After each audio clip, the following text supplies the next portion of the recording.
Dark night. Very dark comedy. Yeah, it's good. vRide. What is a vRide? Are you an SOV? Oh. What you talking about, Jason? What you talking about? We don't have those lanes here. They have them in California, you know, the carpool lanes. And if you're a SOV, you're in the carpool lane, you get a ticket. Mm-hmm. Yeah, you do. Yeah. Get out. We're going to find out about taking public transportation and van pooling and all kinds of stuff coming up. HOV, not SOV.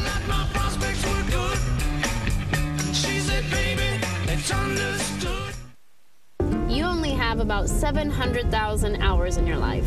The average American wastes about 100 of those hours every year commuting. In a vRide van, you can spend all of that time productively, or however you want. This is Tom. Last year, he spent his commute time memorizing 500 digits of pi. Yeah! Yes! Oh, yeah! That's 500. Caught up on sleep after video games. So yeah, if you're all in a van and you're going to the same place, I mean, you're saving money. You're not polluting the environment with, you know, 20 different cars carrying single occupants, as SOVs are known. That's right. Ann Fandozzi is the new CEO of vRides, right? That's right. Or vRide. vRide. vRide.com. Now, vRide.com is local? It is local. It is a Michigan company that's been in existence for 30 years and does something very unique for the population. Which is what?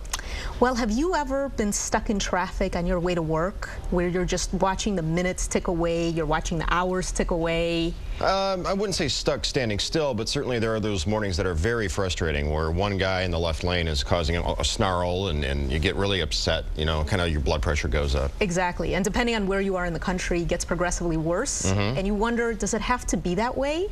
The answer is it doesn't have to be that way. vRide is the solution.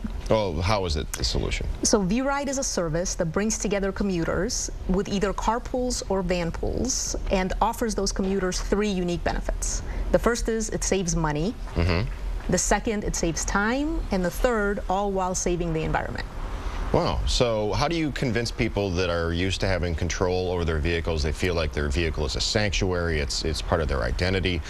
You know, how do you convince them that the commute that they put themselves through in the morning and then again in the evening every day is not worth it and they could just get in a van with some other people and get some work done? Yeah, that's a great question. So first, you convince them with the logic. So here's the logic. An average participant in vRide saves on average of $5,000 a year.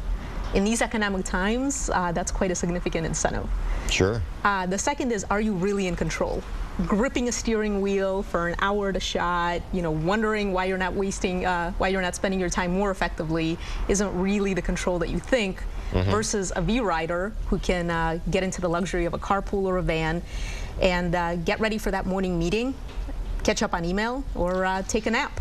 So is it easy to target people who live in a concentrated area, like, for instance, people who work at the same auto plant might tend to live in the subdivisions sort of around that auto plant, and how do you get them to realize each one of you, hundreds of you, are taking hundreds of cars every morning and making the same trip from the same neighborhoods and subdivisions to the same plant or tech center, what have you? How do you get them all in a van? Correct. So that's a great question. So we do it one of 2 ways. The first is this campaign you're seeing, and we're asking people to stop being SOVs, single occupant vehicles, and come to our website, vRide.com, and learn more. A second way we found is we actually partner with a lot of employers. We go on site, we educate their employees about the benefits of vRide. They don't have to live in the same general area because they can meet up at a park and ride. So as long as somewhere along the route they can meet up, it's surprising what they can gain. I know I used to, back in the go-go 90s when gas was cheap and you know, the world hadn't come to an end economically like it did in 2008, I remember driving past those carpool lots along I-75 and sort of scoffing at them, like, because they were always empty. You never saw any cars in them. I said, well, who even carpools anymore? It seems like such an antiquated idea.